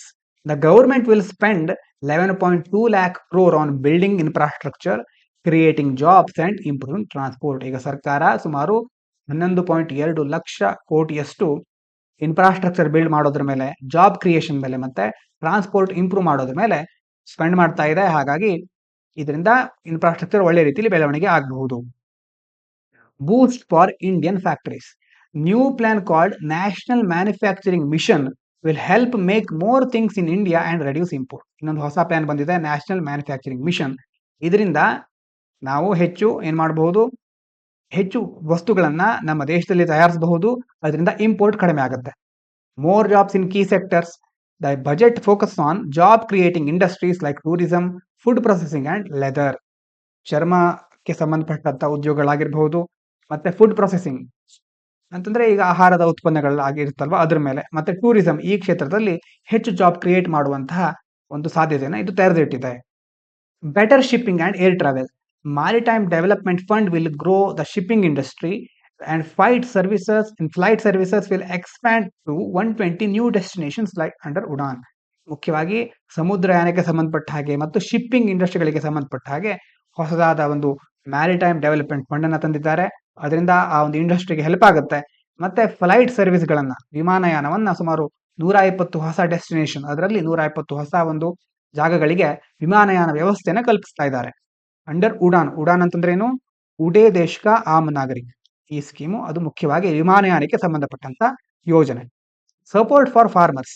New scheme called ಧನ ಧಾನ್ಯ ಕೃಷಿ ಯೋಜನಾ will help 1.7 crore farmers in 100 districts by improving farming and credit access. ಈ ಸ್ಕೀಮ್ ಇಂದ ಏನಾಗುತ್ತೆ, ಸುಮಾರು 100 ಡಿಸ್ಟ್ರಿಕ್ಟ್ಗಳಲ್ಲಿ ಸುಮಾರು 1.7 ಕೋಟಿ ಫಾರ್ಮರ್ಸ್ಗಳಿಗೆ ಉತ್ಪಾದಕತೆಯನ್ನು ಹೆಚ್ಚಿಸಲಿಕ್ಕೆ ಆಗಿರಬಹುದು, ಮತ್ತೆ ಕ್ರೆಡಿಟ್ ಆಕ್ಸೆಸ್, ಅವರಿಗೆ ಸಾಲ ಸೌಲಭ್ಯವನ್ನು ಪಡೆದುಕೊಳ್ಳಿಕ್ಕೆ ಇದರಿಂದ ಹೆಲ್ಪ್ ಆಗುತ್ತೆ. Lower fiscal deficit. Government plans to reduce its deficit from 4.8% to 4.4%. ವಿತ್ತೀಯ ಕೊರತೆ ಇದೆಯಲ್ವಾ, ಅದ ಮೊದಲು 4.8 ಇದೆ, ಈಗ ಆಲ್ಮೋಸ್ಟ್ ಅದನ್ನ 4.4ಕ್ಕೆ ಇಳಿಸುವಂತಹ ಗುರಿ ಇಟ್ಕೊಂಡಿದ್ದಾರೆ. Which will help control inflation and attract investors. ಇದನ್ನ ಸಾಧಿಸಿಬಿಟ್ರೆ ಇನ್ಫ್ಲೇಷನ್ ಸಹ ಕಂಟ್ರೋಲ್ ಮಾಡ್ಲಿಕ್ಕೆ ಆಗುತ್ತೆ, ಮತ್ತೆ ಇನ್ವೆಸ್ಟರ್ಸ್ ಗಳನ್ನ ನಮ್ಮ ದೇಶದ ಕಡೆ ಅಟ್ರಾಕ್ಟ್ ಮಾಡ್ಲಿಕ್ಕೆ ಸಾಧ್ಯ ಆಗುತ್ತೆ. Easier business rules. Simplifying tax rules and reducing extra charges will make it easier for companies to do business. Tax rules ಅನ್ನ ಸಿಂಪ್ಲಿಫೈ ಮಾಡಿದ್ದಾರೆ, ಮತ್ತೆ ಎಕ್ಸ್ಟ್ರಾ ಚಾರ್ಜ್ ಅನ್ನ ಕಡಿಮೆ ಮಾಡಿದ್ದಾರೆ. ಹಾಗಾಗಿ ಕಂಪನಿಗಳಿಗೆ ಹೆಚ್ಚು ದೊಡ್ಡ ಬಿಸ್ನೆಸ್ ಗಳನ್ನ ಕೈಗೊಳ್ಳಲಿಕ್ಕೆ ಹೆಲ್ಪ್ ಆಗುತ್ತೆ. Help for rural areas. More money in farmers hands will increase demand for goods. ರೈತರ ಹತ್ರ ಹೆಚ್ಚು ಹಣ ಬಂದ್ರೆ ವಸ್ತುಗಳಿಗೆ ಬೇಡಿಕೆ ಹೆಚ್ಚುತ್ತೆ. Helping companies that cell products in villages. ಈ ಮೂಲಕ ವಿಲೇಜ್ಗಳಲ್ಲಿ, ಹಳ್ಳಿಗಳಲ್ಲಿ ಪ್ರಾಡಕ್ಟ್ ಗಳನ್ನ ಸೆಲ್ ಮಾಡ್ತಾರಲ್ವಾ, ಆ ಕಂಪನಿಗಳಿಗೆ ಹೆಲ್ಪ್ ಆಗುತ್ತೆ. Over all growth plan. Budget focuses on building India's economy through tax cuts, job creation, better infrastructure, business friendly policies. ಮುಖ್ಯವಾಗಿ ಬಜೆಟ್ನ ಅಂಶಗಳಾಗಿ ಏನು ಟ್ಯಾಕ್ಸ್ ಕಟ್ ಮಾಡಿದ್ದಾರೆ, ಇದರಿಂದ ಜಾಬ್ ಕ್ರಿಯೇಟ್ ಆಗುತ್ತೆ, ಇನ್ಫ್ರಾಸ್ಟ್ರಕ್ಚರ್ ಡೆವಲಪ್ ಆಗುತ್ತೆ, ಬಿಸ್ನೆಸ್ ಫ್ರೆಂಡ್ಲಿ ಪಾಲಿಸಿ. ಹಾಗಾಗಿ ಎಲ್ಲದರಿಂದ ನಮ್ಮ ದೇಶವನ್ನ ಮುಂದೆ ತೆಗೆದುಕೊಂಡು ಹೋಗ್ಲಿಕ್ಕೆ ಈ ಬಜೆಟ್ ಇಂದ ಸಾಧ್ಯ ಇದೆ ಅಂತ ಈ ಆಥರ್ ಹೇಳ್ತಾರೆ. ಅಂತಂದ್ರೆ ನಿಮಗೆ 2 ಪಾಯಿಂಟ್ ಸಿಕ್ಕಿದೆ, ಪಾಸಿಟಿವ್ ಮತ್ತೆ ನೆಗೆಟಿವ್. ಯಾವುದೇ ಒಂದು ಪ್ರಶ್ನೆ ಬಂದ್ರೆ ನಾವು ಮುಕ್ತವಾಗಿ, ಅಂತಂದ್ರೆ ಅನ್ಬಯಾಸ್ಡ್ ಒಪಿನಿಯನ್ ಕೊಟ್ರೆ ಅದಕ್ಕೆ ಹೆಚ್ಚು ವ್ಯಾಲ್ಯೂ ಇರುತ್ತೆ ಮೇನ್ಸ್ ಆನ್ಸರ್ ರೈಟಿಂಗ್ ಅಲ್ಲಿ. ಪಾಸಿಟಿವ್, ನೆಗೆಟಿವ್ ಅಂತಂದ್ರೆ ಬೆನಿಫಿಟ್ಸ್ ಏನು, ಮತ್ತೆ ಅದರಿಂದ ಬರುವಂತ ಅದರಲ್ಲಿ ಇರುವಂತಹ ಚಾಲೆಂಜಸ್ ಏನು, ಅದಾದ ನಂತರ ಮುಂದಿನ ಏನು ಕ್ರಮಗಳನ್ನ ಕೈಗೊಳ್ಳಬೇಕು, ಮತ್ತೆ ಸರ್ಕಾರ ಏನು ಕ್ರಮಗಳನ್ನ ಕೈಗೊಂಡಿದೆ, ಇಷ್ಟು ಪಾಯಿಂಟ್ ಅನ್ನ ನೀವು ಯಾವುದೇ ವಿಷಯದ ಬಗ್ಗೆ ಆಗಲಿ ತಿಳ್ಕೊಂಡಿರ್ಬೇಕು. ಹಾಗಾಗಿ ಇದು ಎರಡೂ ಸಹ ನಾವು ನೋಡಿದ್ದೇವೆ. ಇನ್ನು ಮುಂದಿನ ದಿನಗಳಲ್ಲಿ ಮತ್ತೆ ಆರ್ಟಿಕಲ್ ಬರುತ್ತೆ, ಏನಾದ್ರೂ ಹೊಸ ವಿಷಯ ಇದ್ರೆ ಅದನ್ನ ಡಿಸ್ಕಸ್ ಮಾಡೋಣ. ಇದಾದ ನಂತರ ಈ ಪೇಜ್ ನಲ್ಲಿ ಬೇರೆ ಇಂಪಾರ್ಟೆಂಟ್ ವಿಷಯಗಳು ಯಾವುದೂ ಇಲ್ಲ. ಬೇರೆ ಬೇರೆ ದೇಶಗಳಲ್ಲಿ ಫಾಸಿಲ್ ಫ್ಯೂಲ್ಗಳಿಗೆ ಸಬ್ಸಿಡಿ ಯಾವ ತರ ಇದೆ ಅಂತ ಕೊಟ್ಟಿದ್ದಾರೆ. ಆ ಡೇಟಾ ಚೇಂಜ್ ಆಗ್ತಾ ಇರುತ್ತೆ, ಹಾಗಾಗಿ ಮುಂದಿನ ಪೇಜ್ಗೆ ಹೋಗೋಣ. ಇದಾದ ನಂತರ ಇಸ್ರೋ ಒಂದು ಸ್ಯಾಟಲೈಟ್ ಅನ್ನ ಲಾಂಚ್ ಮಾಡಿತ್ತಲ್ವಾ, navigation satellite launch last week. 100ನೇ ಸ್ಯಾಟಲೈಟ್ ಲಾಂಚ್ ಅಂತ ನಾವು ಸಂಭ್ರಮಿಸಿದ್ವಿ, ಆದ್ರೆ ಅದರಲ್ಲಿ ಕೆಲವೊಂದು ದೋಷ ಕಂಡು ಬಂದಿದೆ. Suffers malfunction. The Indian Space Research Organisation has been unable to perform the intended orbit raising operation for the NVS-02 satellite due to malfunction. ಅಂದ್ರೆ ಅಲ್ಲಿ ಆ ಸ್ಯಾಟಲೈಟ್ ಅಲ್ಲಿ ಒಂದು ವಾಲ್ವ್ ಅಲ್ಲಿ ದೋಷ ಕಂಡು ಬಂದಿರೋದ್ರಿಂದ ಆರ್ಬಿಟ್ ರೈಸಿಂಗ್ ಆಪರೇಷನ್ ಆಗ್ತಾ ಇಲ್ಲ. ಇಲ್ಲಿ ನೋಡಿರ್ಬಹುದು ನೀವು, ಆರ್ಬಿಟ್ ರೈಸಿಂಗ್ ಆಪರೇಷನ್ ಏನು ಹಾಗಂದ್ರೆ process of gradually moving a satellite from its initial low altitude orbit. ಅಂತಂದ್ರೆ ಫಸ್ಟ್ ಲಾಂಚ್ ಮಾಡಿರ್ತಾರಲ್ವಾ, ಅಲ್ಲಿಂದ to its final higher orbit, ಎಲ್ಲಿ ಅದು ಮುಟ್ಟಬೇಕಾಗಿರುತ್ತೆ ಆ ಒಂದು ಜಾಗಕ್ಕೆ ಕಳಿಸೋದಕ್ಕೆ ಆರ್ಬಿಟ್ ರೈಸಿಂಗ್ ಆಪರೇಷನ್ ಅಂತ ಹೇಳ್ತಾರೆ. ಯೂಸಿಂಗ್ ಸ್ಮಾಲ್ ರಾಕೆಟ್ ಎಂಜಿನ್ಸ್, ಚಿಕ್ಕ ಚಿಕ್ಕ ರಾಕೆಟ್ ಎಂಜಿನ್ ಯೂಸ್ ಮಾಡಿಕೊಂಡು, ಅವುಗಳಿಗೆ ಥ್ರಸ್ಟರ್ಸ್ ಅಂತಾನು ಕರೀತಾರೆ. ಆ ಮೂಲಕ ಏನ್ ಮಾಡ್ತಾರೆ, ರಾಕೆಟ್ ಅನ್ನ ಹೈಯರ್ ಆರ್ಬಿಟ್ಗೆ ಕಳಿಸ್ತಾರೆ. ಆದ್ರೆ ಹಾಗೆ ಕಳಿಸ್ಲಿಕ್ಕೆ ಈಗ ಸಾಧ್ಯ ಆಗ್ತಾ ಇಲ್ಲ ಅಂತ ಈಗ ಈ ದೋಷದಿಂದ ನಮಗೆ ಗೊತ್ತಾಗಿದೆ. ಇದಾದ ನಂತರ ಮುಂದಿನ ಅಂಶ, ಮುಂದಿನ ಪೇಜ್ ನಲ್ಲಿ ಯಾವುದೇ ಇನ್ನು ವರ್ಲ್ಡ್ ರೇಟೆಡ್ ಆಗಿ ನೋಡೋದಾದ್ರೆ, Japan launches navigation satellite on a new flagship rocket. Japan ಸಹ ಒಂದು ನ್ಯಾವಿಗೇಷನ್ ಸ್ಯಾಟಲೈಟ್ ಅನ್ನ ಲಾಂಚ್ ಮಾಡಿದೆ. ನಂತರ fentanyl is US problem says China as it denounces tariffs. ಮೊದಲೇ ಆರ್ಟಿಕಲ್ ನೋಡಿದ್ವಲ್ವಾ, ಚೀನಾದ ಮೇಲೆ ಹೆಚ್ಚು ಟ್ಯಾರಿಫ್ ಅನ್ನು ಹಾಕ್ತಾ ಇದ್ದಾರೆ ಟ್ರಂಪ್ ಅವರು. ಹಾಗಾಗಿ ಅದ್ರ ಬಗ್ಗೆ ಏನ್ ಹೇಳ್ತಾ ಇದ್ದಾರೆ ಚೀನಾ, ಇಲ್ಲ ನಮ್ಗದು ಪ್ರಾಬ್ಲಮ್ ಇಲ್ಲ, ಆದ್ರೆ ಫೆಂಟಾನಿಲ್ ಮೇಲೆ ಅದು ಅಫೆಕ್ಟ್ ಆಗ್ಬಹುದು ಅಂತ ಹೇಳ್ತಿದ್ದಾರೆ. ಫೆಂಟಾನಿಲ್ ಅಂತಂದ್ರೆ ಏನು? Powerful synthetic opioid used as pain killer especially for severe pain in cancer patients. ಕೆಲವೊಂದು ಕ್ಯಾನ್ಸರ್ ಪೇಷಂಟ್ಗಳಿಗೆ ಪೇನ್ ಕಿಲ್ಲರ್ ತರ ಯೂಸ್ ಮಾಡ್ತಾರೆ ಈ ಫೆಂಟಾನಿಕ್ ಅನ್ನ. ಸಿಂಥೆಟಿಕ್ ಓಪಿಯಾಯ್ಡ್, ಇದು ಸಿಂಥೆಟಿಕ್ ಲ್ಯಾಬ್ ಅಲ್ಲಿ ಕ್ರಿಯೇಟ್ ಮಾಡಿರೋದು. It is 50 to 100 times stronger then morphine and can be deadly even small doses. ಚಿಕ್ಕ dose ಕೊಟ್ಟರು ಅದರಿಂದ ದೊಡ್ಡ ಅಪಾಯ ಆಗುವ ಸಾಧ್ಯತೆ ಇರುತ್ತೆ. ಹಾಗಾಗಿ ಹುಷಾರಾಗಿ ಅದನ್ನ ಮ್ಯಾನೇಜ್ ಮಾಡಬೇಕಾಗಿರುತ್ತೆ. ಇದಾದ ನಂತರ ಮುಂದಿನ ಆರ್ಟಿಕಲ್ ನೋಡೋದಾದ್ರೆ, UK to introduce laws against AI tools used to generate sexual abuse images. AI ಇಂದ ಯಾವ ತರ ಹಾನಿ ಆಗುತ್ತೆ, ಯಾವ ತರ ಉಪಯೋಗ ಇದೆ, ಎರಡನ್ನೂ ಸಹ ನಾವು ನೋಡ್ತಾ ಇದ್ದೇವೆ. ಈಗ AI ಯೂಸ್ ಮಾಡಿಕೊಂಡು ಸೆಕ್ಷುವಲ್ ಅಬ್ಯೂಸ್ ಇಮೇಜಸ್ ಅನ್ನು ಸಹ ಜನರೇಟ್ ಮಾಡೋರು ಇರ್ತಾರೆ. ಹಾಗಾಗಿ UK ಯಲ್ಲಿ ಒಂದು ಟೂಲ್ಗಳಿರುತ್ತಲ್ವಾ, ಅಂತ ಇಮೇಜ್ ಅನ್ನ ಜನರೇಟ್ ಮಾಡುವಂತ ಟೂಲ್ಗಳು, ಅದರ ಮೇಲೆ ಕಠಿಣವಾದ ಕ್ರಮಗಳನ್ನ ಕೈಗೊಂಡಿದ್ದಾರೆ. ಸ್ಪೋರ್ಟ್ಸ್ ಇನ್ನೊಂದು ಆರ್ಟಿಕಲ್ ಇತ್ತು ಇಲ್ಲಿ. ಇಲ್ಲಿ ಪಾಪಿ Plantations. After Manipur, Assam destroys ಪಾಪಿ ಪ್ಲಾಂಟೇಶನ್. ಮಣಿಪುರದ ನಂತರ ಈಗ ಅಸ್ಸಾಂನಲ್ಲೂ ಈ ಪಾಪಿ ಪ್ಲಾಂಟೇಶನ್ಸ್ ಅನ್ನ ಡಿಸ್ಟ್ರಾಯ್ ಮಾಡ್ತಾ ಇದ್ದಾರೆ. ಪಾಪಿ ಪ್ಲಾಂಟೇಶನ್ ಅಂತಂದ್ರೆ ಏನು ಹಾಗಾದ್ರೆ ಅಂತ ನೋಡೋದಾದ್ರೆ, ಪಾಪಿ is a flowering plant that produces opium. Opium ಅಂತಂದ್ರೆ ಒಂದು ಈ ಮಾದಕ ವಸ್ತುಗಳಲ್ಲಿ ಬಳಸ್ತಾರಲ್ವಾ, ಅದರಲ್ಲಿ ಬಳಸುವಂತದ್ದು ಓಪಿಯಂ ಅಂತ. ಅದೊಂದು flowering plant which is use to make drugs like morphine, heroin and codeine. ಈ ಕೆಲವೊಂದು ಡ್ರಗ್ಸ್ ಗಳನ್ನ, ಮಾರ್ಫಿನ್, ಹೆರಾಯಿನ್, ಕೋಡಿನ್, ಈ ಒಂದು ಡ್ರಗ್ಸ್ ಗಳನ್ನ ತಯಾರು ಮಾಡಲಿಕ್ಕೆ ಓಪಿಯಂ ಅನ್ನ ಯೂಸ್ ಮಾಡ್ತಾರೆ. The plant seed pods contain milky latex that is extracted to produce these narcotic substances. ಈ ಒಂದು ಸಸ್ಯದ ಸೀಡ್ ಪಾಟ್ ಗಳಲ್ಲಿ ಏನಿರುತ್ತೆ, ಮಿಲ್ಕಿ ಲೇಟೆಕ್ಸ್, ಒಂದು ಹಾಲಿನ ತರಹದ ಒಂದು ಲೇಟೆಕ್ಸ್ ಇರುತ್ತೆ. ಅದನ್ನ ಎಕ್ಸ್ಟ್ರಾಕ್ಟ್ ಮಾಡಿ ಈ ನ್ಯಾರ್ಕೋಟಿಕ್ ಅಂತಂದ್ರೆ ಈ ಡ್ರಗ್ಸ್ ಗಳನ್ನ ತಯಾರು ಮಾಡ್ತಾರೆ. ವೈಲ್ ಪಾಪಿ ಸೀಡ್ಸ್ ಆರ್ ಲೀಗಲ್, ಫುಡ್ ಅಲ್ಲಿ ಯೂಸ್ ಮಾಡೋದು ಲೀಗಲ್, ಆದ್ರೆ ಗ್ರೋವಿಂಗ್ ಪಾಪಿ for opium without government permission is illegal in India. ನಾವು ಆಹಾರಕ್ಕೋಸ್ಕರ ಅದನ್ನ ಯೂಸ್ ಮಾಡಬಹುದು, ಅಥವಾ ಅದನ್ನ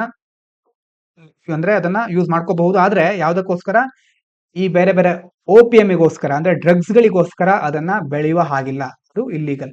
ಸರ್ಕಾರದ ಪರ್ಮಿಷನ್ ಇರಬೇಕು. ಅದ್ರ ಮೊದಲೇ ಆ ಸರ್ಕಾರದ ಪರ್ಮಿಷನ್ ಇದ್ರೆ ಮಾತ್ರ ಅದನ್ನ ಬೆಳಿಬಹುದು. As it fuels drug trafficking and addiction. ಯಾಕೆ? ಅದರಿಂದ ಡ್ರಗ್ ಟ್ರಾಫಿಕಿಂಗ್, ಬೇರೆ ದೇಶಗಳಿಗೆ ಮಾದಕ ವಸ್ತುಗಳ ಕಳ್ಳ ಸಾಗಣೆ ಹೆಚ್ಚಾಗ್ತಾ ಇರುತ್ತೆ, ಮತ್ತೆ ಅಡಿಕ್ಷನ್, ಯುವ ಜನತೆ ಅಡಿಕ್ಷನ್ಗೆ ಒಳಗಾಗ್ತಾರೆ ಅಂತ ಸರ್ಕಾರ ಈ ಕ್ರಮವನ್ನು ಕೈಗೊಂಡಿದೆ. ಇದಾದ ನಂತರ ನೆಕ್ಸ್ಟ್ ಸ್ಪೋರ್ಟ್ಸ್ ಸೆಕ್ಷನ್ಗೆ ಹೋಗೋದಾದ್ರೆ, ಸ್ಪೋರ್ಟ್ಸ್ ಸೆಕ್ಷನ್ ಅಲ್ಲಿ ಅಂಡರ್ 19 ನಲ್ಲಿ ನೀವು ಕೇಳಿರಬಹುದು ಸುದ್ದಿಯನ್ನ. ಅಂಡರ್ 19 ನಲ್ಲಿ ಭಾರತದ ಮಹಿಳಾ ತಂಡ ಏನಾಗಿದೆ, T20 ಎರಡನೇ ಸಾರಿ dominant India flaunted its embarrassment of riches to win second successive under 19 women's T20 world cup. ಎರಡನೇ ಬಾರಿ ಭಾರತದ under 19 women's team T20 world cup ಅನ್ನ ಗೆದ್ದಿದೆ. ಹಾಗಾಗಿ ಯಾವುದ್ರ ವಿರುದ್ಧ? ಸೌತ್ ಆಫ್ರಿಕಾ ವಿರುದ್ಧ ನಿನ್ನೆ ನಡೆದ ಮ್ಯಾಚ್ ನಲ್ಲಿ ಮತ್ತೊಂದು ಸಾರಿ T20 ವರ್ಲ್ಡ್ ಕಪ್ ಅನ್ನ ಗೆದ್ದಿದೆ. ಇನ್ನು ಎಲ್ಲ ಅಡ್ವರ್ಟೈಸ್ಮೆಂಟ್ಗಳೇ ಇದೆ. ಸ್ಪೋರ್ಟ್ಸ್ ಬಗ್ಗೆ ಮತ್ತೆ ಬೇರೆ ಮಾಹಿತಿ ನಮಗೆ ಅವಶ್ಯಕತೆ ಇಲ್ಲ. Study finds a way to predict when cracks would develop in paint, clay, milk, blood. ಏನ್ ಹೇಳುತ್ತೆ ಅಂತಂದ್ರೆ, ಗೋಡೆ ಮೇಲೆ ನಾವು ಪೇಂಟ್ ಅನ್ನ ಬಳಿದಿರ್ತೇವೆ. ಕೆಲವು ದಿವಸಗಳ ನಂತರ ಅಲ್ಲಿ ಕ್ರ್ಯಾಕ್ ಬರ್ತಾ ಹೋಗುತ್ತೆ. ನೋಡಿದೀರಾ ಅಂತಂದ್ರೆ, ಈ ತರ ಪೇಂಟ್ ಬಳಿದ್ರೆ ಅಲ್ಲಲ್ಲಿ ಹೊಡಿತಾ ಹೋಗುತ್ತೆ ಕೆಲವೊಂದು ಪೇಂಟ್ಗಳು. ಮತ್ತೆ ಈಗ ಇವರು ಬ್ಲಡ್ ಅಂತಂದ್ರೆ, ಈಗ ರಕ್ತ ಒಂದ್ ವೇಳೆ ಒಣಗೋಗಿ ಸ್ವಲ್ಪ ಅದರಲ್ಲಿರೋ ನೀರಿನ ಅಂಶ ಆವಿ ಆಗುತ್ತೆ. ಆಗ ರಕ್ತದಲ್ಲಿರೋ ಬೇರೆ ಅಂಶಗಳು ಗಟ್ಟಿಯಾಗಿ ಅದರಲ್ಲೂ ಸಹ ಕ್ರ್ಯಾಕ್ ಬರ್ತಾ ಇರುತ್ತೆ. ಮತ್ತೆ ಕ್ಲೇ, ಮಿಲ್ಕ್, ಇದೆಲ್ಲದರಲ್ಲೂ ಸಹ ಈ ಒಂದು ಎಫೆಕ್ಟ್ ಕಂಡು ಬರುತ್ತೆ. ಈಗ ಸ್ಟಡಿ ಏನ್ ಹೇಳುತ್ತೆ ಅಂತಂದ್ರೆ, ಯಾವಾಗ ಇದು ಕ್ರ್ಯಾಕ್ ಡೆವಲಪ್ ಆಗುತ್ತೆ ಅನ್ನೋದನ್ನ ಪ್ರೆಡಿಕ್ಟ್ ಮಾಡಬಹುದು ಅಂತ ಹೇಳ್ತಿದ್ದಾರೆ.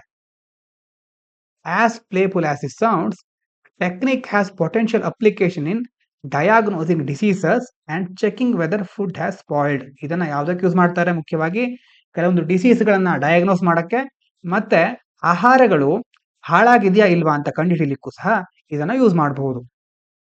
ಇದಿಷ್ಟು ನಾವು ಇದನ್ನ ನೆನಪಿಟ್ಕೊಳ್ಬೇಕಾಗಿರೋದು. ಇದಾದ ನಂತರ ಸ್ಮಾಲ್ ಮಾಡ್ಯುಲರ್ ರಿಯಾಕ್ಟರ್ಸ್ ಅಂತ ಒಂದು ಟಾಪಿಕ್ ಇದೆ. Pocket N plants. ಏನು ಹೀಗಂದ್ರೆ ಇದ್ರ ಬಗ್ಗೆ ನೋಡೋದಾದ್ರೆ small modular reactors. SMRs are new type of nuclear reactor. Nuclear ರಿಯಾಕ್ಟರ್ಗಳು ಅಂತಂದ್ರೆ ಅಣು ರಿಯಾಕ್ಟರ್ಗಳು.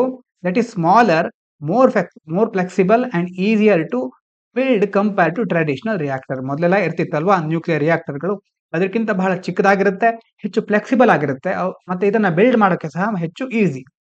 Each SMR will generate less than 300 megawatt of power. ಪ್ರತಿಯೊಂದು ಈ ಸ್ಮಾಲ್ ಮಾಡ್ಯುಲರ್ ರಿಯಾಕ್ಟರ್ಸ್ ಇರುತ್ತಲ್ವಾ, ಇದು 300 ಮೆಗಾವ್ಯಾಟ್ಗಿಂತ ಕಡಿಮೆ ಒಂದು ಎನರ್ಜಿನ ಜನರೇಟ್ ಮಾಡುತ್ತೆ. ಇನ್ನು ಮೈಕ್ರೋ ರಿಯಾಕ್ಟರ್ಸ್ ಅಂತ ಇನ್ನೊಂದಿದೆ. Scientist are also working on even smaller nuclear reactors called micro reactor. ಇದಕ್ಕಿಂತ ಇನ್ನು ಚಿಕ್ಕ ಇರುತ್ತೆ ಇದು, ಅದಕ್ಕೆ ಮೈಕ್ರೋ ರಿಯಾಕ್ಟರ್ ಅಂತ ಕರೀತಾರೆ. Which can produce between 1 to 20 megawatts of power. ಇದರದ್ದೆಷ್ಟಿದೆ? 300 ಮೆಗಾವ್ಯಾಟ್ ಇದೆ ಸ್ಮಾಲ್ ಮಾಡ್ಯುಲರ್ ರಿಯಾಕ್ಟರ್ದು. ಮೈಕ್ರೋ ರಿಯಾಕ್ಟರ್ ಎಷ್ಟಿದೆ? 1 to 20 megawatt. Cost benefits of SMRs. Unlike larger nuclear reactors, SMRs are cheaper to build. ಮುಖ್ಯವಾಗಿ ಹೆಚ್ಚು ಕಡಿಮೆ ಬೆಲೆಯಲ್ಲಿ ಇದನ್ನ ಬಿಲ್ಡ್ ಮಾಡಬಹುದು, ಸೇಫ್ ಆಗಿರುತ್ತೆ, and made in parts at factory then transported to installation site. ಒಂದು ಫ್ಯಾಕ್ಟರಿಯಲ್ಲಿ ತಯಾರು ಮಾಡಿ ಎಲ್ಲಿ ಬೇಕು ಅದನ್ನ ಸಾಗಿಸಬಹುದು ಆಮೇಲೆ. ಆದರೆ ಕೆಲವೊಂದು ಚಾಲೆಂಜಸ್ ಏನು? Still experimental and need lot of investment without guarantee of profit. ಇನ್ನು ಎಕ್ಸ್ಪೆರಿಮೆಂಟಲ್ ಸ್ಟೇಜ್ ಅಲ್ಲಿ ಇದೆ, ಇದರಿಂದ ನಿಜವಾಗ್ಲೂ ದೊಡ್ಡ ಮಟ್ಟದಲ್ಲಿ ಆದಾಯ ಬರುತ್ತಾ ಅಥವಾ ಲಾಭ ಆಗುತ್ತಾ ಅಂತ ಗೊತ್ತಾಗಿಲ್ಲ. ಹಾಗಾಗಿ ಇನ್ವೆಸ್ಟ್ಮೆಂಟ್ ತುಂಬಾ ಮಾಡಬೇಕು. ಒಂದು ವೇಳೆ ಲಾಭ ಆಗದೆ ಇದ್ರೆ ಇನ್ವೆಸ್ಟ್ ಮಾಡಿದವರಿಗೆ ಲಾಸ್ ಆಗುತ್ತೆ. Also they require low grade uranium as fuel. ಇದಕ್ಕೆ ಬೇಕಾಗಿರೋದು ಲೋ ಗ್ರೇಡ್ ಯುರೇನಿಯಂ. ಇದು ಯೂಸ್ ಮಾಡೋದು ಯಾವುದು? ಲೋ ಗ್ರೇಡ್ ಯುರೇನಿಯಂ ಅನ್ನ, which means they need to be refuelled more often. Low grade ಇರೋದ್ರಿಂದ ಮತ್ತೆ ಮತ್ತೆ ಫ್ಯೂಯಲ್ ಅನ್ನ ಕೊಡಬೇಕಾಗುತ್ತೆ. ಇನ್ನು government support. In the budget, government announced 20,000 crore rupees nuclear energy mission. ಸರ್ಕಾರ ಏನ್ ಮಾಡಿದೆ? ಬಜೆಟ್ ನಲ್ಲಿ 20,000 ಕೋಟಿಯಷ್ಟು ಹಣವನ್ನ ನ್ಯೂಕ್ಲಿಯರ್ ಎನರ್ಜಿ ಮಿಷನ್ಗೋಸ್ಕರ ಬಿಡುಗಡೆ ಮಾಡಿದೆ.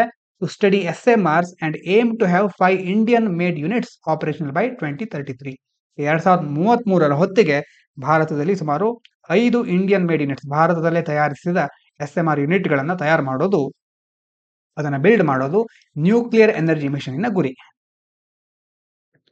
ಇದಾದ ನಂತರ ಮುಂದಿನ ಪೇಜ್ಗೆ ಹೋಗೋದಾದ್ರೆ, ಇಲ್ಲಿ ಹೇಳಿದ್ದೇನಂತಂದ್ರೆ ಉತ್ತರಾಖಂಡದಲ್ಲಿ UCC ಯನ್ನ ಜಾರಿಗೊಳಿಸಿದ್ದಾರೆ. ಹಿಂದಿನ ವಾರ ನೋಡಿದ್ವಲ್ವಾ, ಅಲ್ಲಿ under the code only unmarried heterosexual couples can enter into live in relationships. Homosexual ಮತ್ತೆ ಹೆಟ್ರೋಸೆಕ್ಸುವಲ್ ಅಂತ ಬಯಾಲಜಿಕಲ್ಲಿ ನೀವು ಕೇಳಿರ್ತೀರಾ. ಹೋಮೋ ಅಂತಂದ್ರೆ ಸಲಿಂಗಿಗಳು ಅಂತ.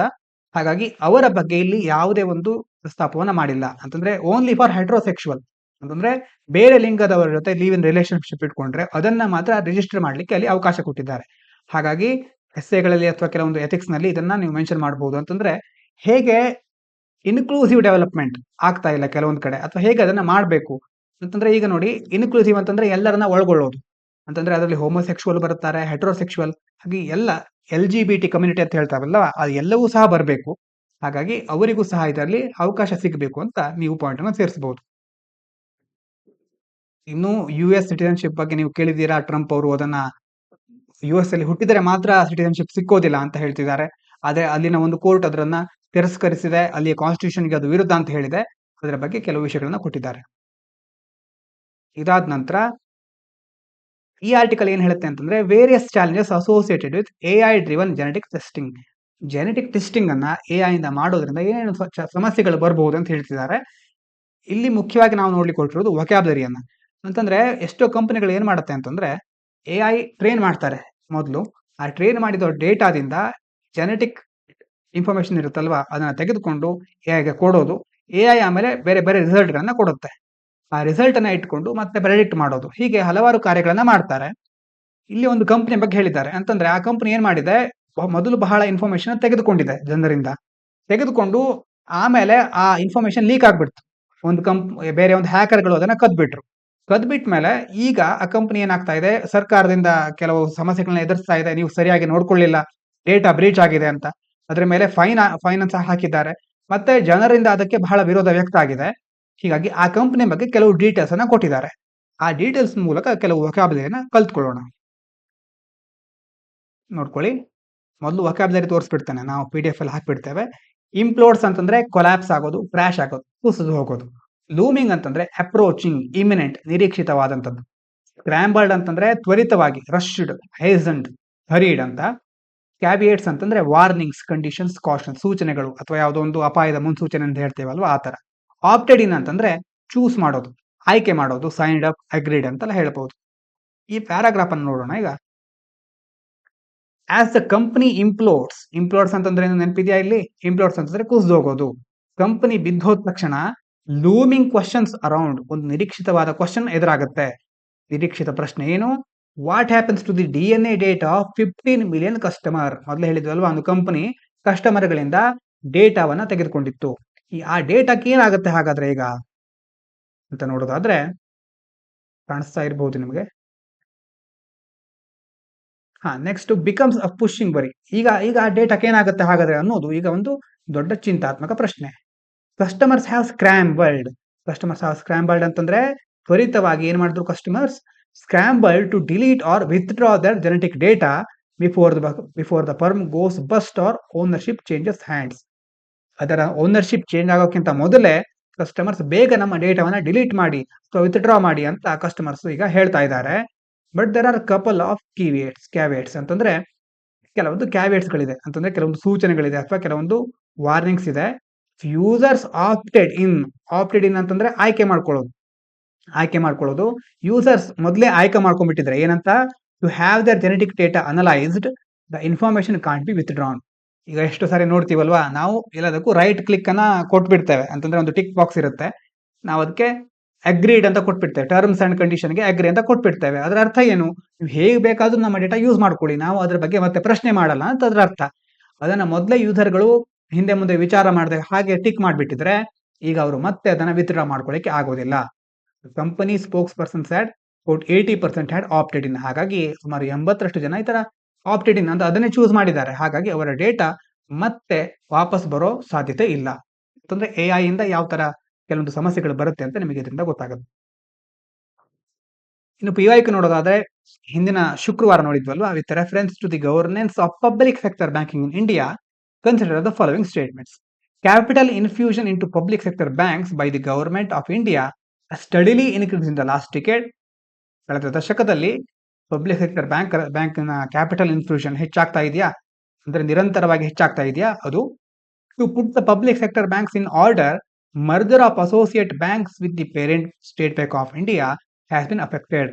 ಅದನ್ನು ಕರೆಕ್ಟ್ ಆಗಿ ಆರ್ಡರ್ ಇಡ್ಲಿಕ್ಕೆ, ಅಂದ್ರೆ ಸ್ಟೇಟ್ ಬ್ಯಾಂಕ್ನ ಮೇನ್ ಬ್ರಾಂಚ್ ಇರುತ್ತಲ್ವಾ, ಮೇನ್ ಸ್ಟೇಟ್ ಬ್ಯಾಂಕ್ ಇರುತ್ತಲ್ವಾ, ಅದ್ರ ಜೊತೆ ಮರ್ಜ್ ಮಾಡಿರೋದ್ರಿಂದ ಒಳ್ಳೆಯ ಪರಿಣಾಮ ಆಗಿದೆಯಾ? Which of the statement given above correct? ಇದಕ್ಕೆ ಉತ್ತರ 2 ಓನ್ಲಿ, ಎರಡನೇ ಸ್ಟೇಟ್ಮೆಂಟ್ ಮಾತ್ರ ಕರೆಕ್ಟ್ ಆನ್ಸರ್ ಇದಕ್ಕೆ. ಇವತ್ತಿನ ಕ್ವಶನ್ ನೋಡೋದಾದ್ರೆ, what was the purpose of inter creditor agreement signed by Indian banks and financial institutions recently? ಇದು 2019ರಲ್ಲಿ ಬಂದಿರುವಂತಹ ಕ್ವಶನ್.